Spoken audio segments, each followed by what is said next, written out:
taaksiidhaan kafaltee buute ishiin achi hidhattee achi immoo iddoo mana iddoo itti hojjettuu dhiisanii iddoo biraa geessanii dhaqanii achitti karooratti baasanii kan ajjeesan malee harka namaa keessa jira malee ijji koon argine harka namaa akka keessa jiru immoo qabatamaadhaan.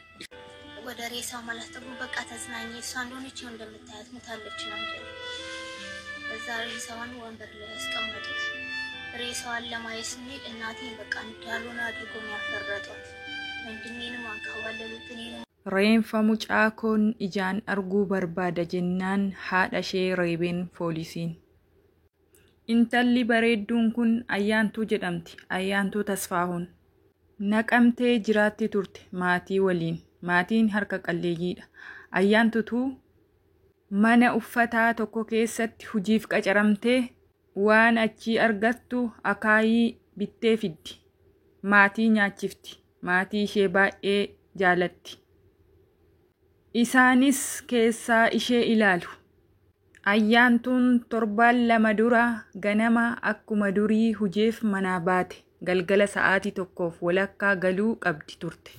Gaafa sana hin galin turte eeganii dadhabnaan bilbila ishee irratti bilbilan. Obboleettii isheetu bilbile. Bilbilli Ayyaantuu garuu poolisituu kaase. Namaan walloltee xinnoo dhukkubsattee hospitaala jirti jedheen poolisiin. Haadhaa fi abbaa isheetti himi hospitaala kootu jedheen poolisichi. Maatiin ni iyyan ni wareeran waan qabanii fi waan dhiisan wallaalan gara hospitaalatti fiigan. Hospitaala yoo gahan waan ijaan argan amanuu dadhaban. Poolisoonni reenfa Ayyaantuu sharaadhaan maramee jiru konkolaataarraa otuu buusan argan. Lafti itti dukkanaa'ee haatii fi abbaan obbolaan Ayyaantuu akka ta'an wallaalan. Poolisoonni reenfa ishee hospitaala fidan sun of ajjeefte jedhan. Maatiin dura garuu namaan wallolte jedhaniiti kan maatitti bilbilanii himan. Haati Ayyaantuu reenfa dhala koon ilaala jettee gara sharaa sanaa yoo deemtu poolisoonni hin laaltu jedhaniin reeban. Obboleessis obboleettiin Ayyaantus sharaa sana bananii reenfa ishee ijaan arguuf jennaan poolisoonni hunduu isaan reebuun utuu reebanii reenfa ishee ijaan argan. Waan of ajjeefte fakkeessuuf fooyaa xinnoo mormatti hidhaniiru. Gurdii yookaan uffanni mudhii gadii isheen uffattee ganama manaa baate irra hin jiru. Qabsiistuun harmaa irra hin jiru. Kopheen irra hin jiru. Tiishartiin ishee akka lafarra harkifamte agarsiisa. Namoota gaafa sana poolisoota waliin reenfa Ayyaantuu hospitaala fidan keessaa tokko gidduutti gadi ba'ee bilbila nama biraatti dubbata. Hin baqatinaa, hin dhokatinaa, miila kee fuutes eessaayyuu hin deemin. Homaa hin yaadin. Wanti gadi dhufu tokko hin jiru. Eenyuun jedha laata? Garuu dhugaa isaati. Maaltu gadi dhufa? Biyya abbaan fedhe akka fedhe nama godhu. Nagaan jiraatu. Biyya lubbuun hiyyeessaa birmata hin qabne. Ayyaantuun awwaalamteerti. Biyyee uffatteerti. Hin argitu. Hin dhageessu. Maatii ishee garuu boo'ichaa fi gadda gidiramaa jiru. Bareedduu isaanii dhabanii guddisanii harka qullaa hafan. Heerumtee mana dhaabbattii eegan malee duutee awwaalamtii hin eegne. Hunda caalaa immoo dhugaa isheetu dhokate. Du'a Ayyaantuu wal qabatee kan hidhame hin jiru. Kan itti gaafatame hin jiru. Maatiin nama shakkan qabu. Shakkiin isaanii poolisitti himaniiru. Garuu hanga ammaatti homtuu hin taane. Bara kana biyya keenyatti qaamni dhugaa kee itti himtus kan si dhaga'us hin jiru. Baay'ee nama gaddisiisa. Keessaanuu bara kana keessa nama ajaa'iba hedduu takka. Lubbuun namaa taphuma ta'ee jira jechuudha. Lubbuun namaa akka taphaatitti ilaalamaa jira. Ijoollee qaxaree boru abdii biyyaa ta'an. Boru maatii ofii jijjiiranii jiraachuu danda'an.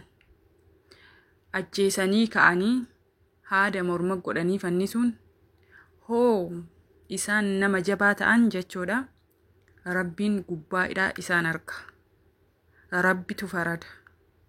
Akka isiin hadha duuse, akka isiin hadha biyyoo dabalte, ka isii ajjeesee isii fannises duun isaa akka hin oolle kana hubachuu qaba namni.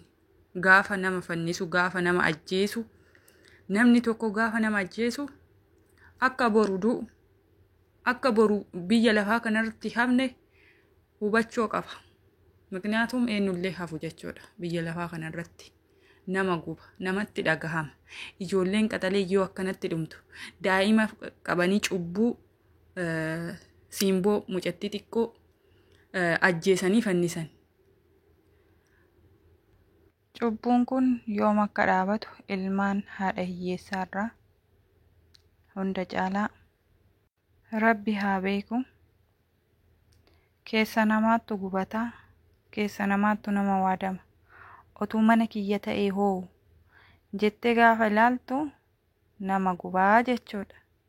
Mikniyaatum abbaa ilmoo ofii wanta manaa baaseef qabaa, kaayoo manaaf baaseef qabaa, kaayoo ala ergateef qabaa.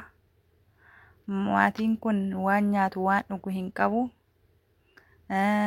Mucayyoo kana eeggata, waan mucayyoon kun hojjetteetti fiddu eeggata. Garuu cubbuu kana jalaallee hin bahu. Warri irree irratti ilaallatu jechuu ilmaan haadha hiyyeessaa irratti. Hunda caalaa Rabbi biyya keenya nagaa haa godhu. Rabbi ijoollee teenya gumaa ishee lafatti hin balleessin, dhugaa ishee haa mul'attu. Dhugaan isaanii, dhugaan qaxalee kanneenii ifatti haa bahu. Waan jennu hin qabnu dhugaa Rabbi. Irree namarratti ilaallatanii hin qabna jedhanii qabeenyaan ilmaan haadha hiyyeessaa.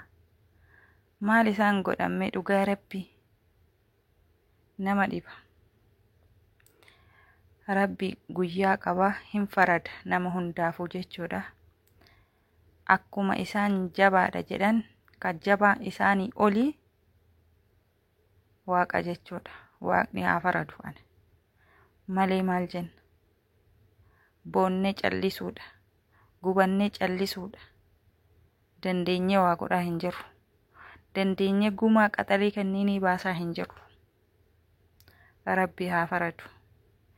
Isaaniifis warra akkana godheef harka isaanii Rabbiin haa deebisu. Hundumti keessanuu sagalee ta'aafi isiniin jedha. Yeroo gaarii qanaa qabaadhaa. Turtii gaarii yeroo gaarii keessanaaf turaa isiniin jedha. Dhugaan haa mooyuu. Dhugaan kan abbaa dhugaatii. Dhugaan haa mooyuu. Dhiigni qaxalee kanneenii lafatti hin badini. Dhiigni qaxalee mucaa qaxalee kanaa lafatti hin badini, lafatti hafini. Dhugaan haa mooyuu. Rabbi dhugaa isii haa baasu. Ifa haa godhu dhugaa ishee Rabbi. Homaan jenna.